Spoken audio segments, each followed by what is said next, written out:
guys, it's the Geek this time for Formers Fridays. It's been a while, and we're taking a look at the last of the main Autobot headmasters for Titans Returns. Now, when I say the last, I don't mean it's like the last figure they're going to make or something like that. This is the last of the main 5 characters that was based off of the Japanese-only Headmasters cartoon that we never got. We've got like a 3 or 4-parter miniseries. We never got a 4th season. But in Japan, the whole show revolved around these 5 characters, which was the 4 main headmasters and then their leader, Fortress Maximus. Now, in the original show, the characters were not the little guy and the Autobot body. They were both one person. Basically, the vehicle part, which transformed became the upper body of the headmaster, was really just an extension of the head. And I like that better because it makes it a lot less complicated. But as far as us Americans go, the Autobot and the head piece are 2 separate entities, which is stupid, in my opinion. But we got the car, which is Chromedome himself, and then inside, take that off, is Stylor. And that's the biggest problem I have with these, is like, the head characters have these really goofy, half-assed attempt at alien names, when it's really, this is Chromedome, and this is basically just his mech.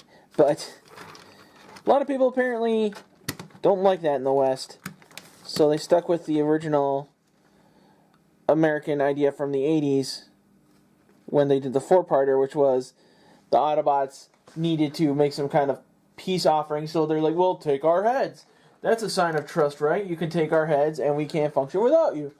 So, that's what they did. But the vehicle, as it is pretty awesome. In fact, it's amazing. I love this vehicle. I've been wanting this figure for a very long time. And this is actually 2 guns. They merge together, and this is like a secondary little cockpit for Stylor. If we ever want him to, we can pretend this thing can fly. His hips are weird. There. So we can pretend either he can fly or he can ride canopy while another headmaster is driving, which is also something that's pretty interesting. I do like that idea where like you could have another headmaster on top, like say Stylor is driving, and then we could have another headmaster in the gun piece. And that's something I do like about the separate head characters, is like you could just have an extra mini head guy riding shotgun. But I'm not going to get into my grievances on some of that stuff. Anyway, we've seen him in vehicle mode. We've seen the Stylor in robot mode. So let's take a look at Stylor's alt mode and Chromedome's robot mode. Transform! One! Okay guys, well here's Chromedome in robot mode. We got the 2 separate weapons work well as 1 or 2. Actually, I don't know if that would work as 2. I suppose if he held it from one of these side spots that would work, but it's an amazing figure. I'm so happy I finally got a hold of this guy. The hinges, none of them are clickety like some of the older ones. The waist swivels, and it has to for the transformation. The legs are a little empty, but that's a necessary evil, because part of the transformation is you have to crack them open to get the leg out and things like that. But he's very flexible. I love the idea of transparent tires, and the way he transforms and everything, I just love. One thing I don't like, and I think I've griped about this with every Headmaster figures that I've had, is that one of the things I really liked about the G1 figures was that you could flip open a little panel and see the readout of what the head was giving him in terms of power and things like that. And every head had a readout. There was 3 little spindles inside the chest cavity, and there was 3 little notches on every head.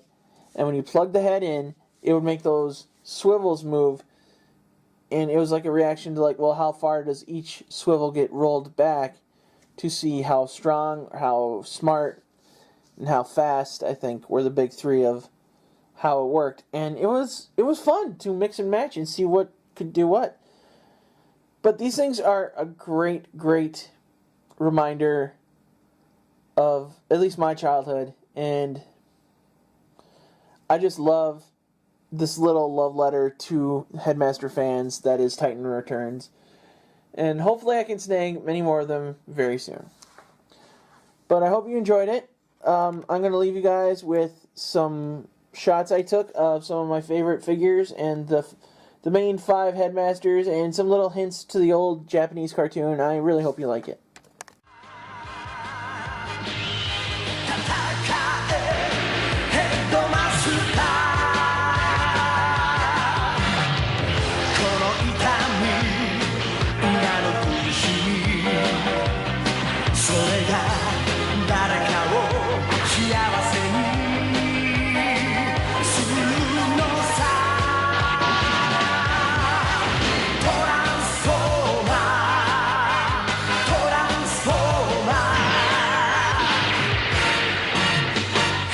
マスター